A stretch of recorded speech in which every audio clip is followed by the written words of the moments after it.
You ask Tiger to solve. This deals with linear equations with one unknown. The final result is x equals negative 19 over 56. Let's solve it step by step. Group all constants on the right side of the equation. Add 3 over 8 to both sides. Group like terms. Combine the fractions. Combine the numerators. Reduce the zero numerator. Simplify the arithmetic. Find the lowest common denominator.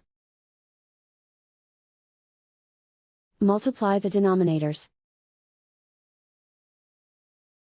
Multiply the numerators. Combine the fractions. Combine the numerators. And so the final result is x equals negative 19 over 56.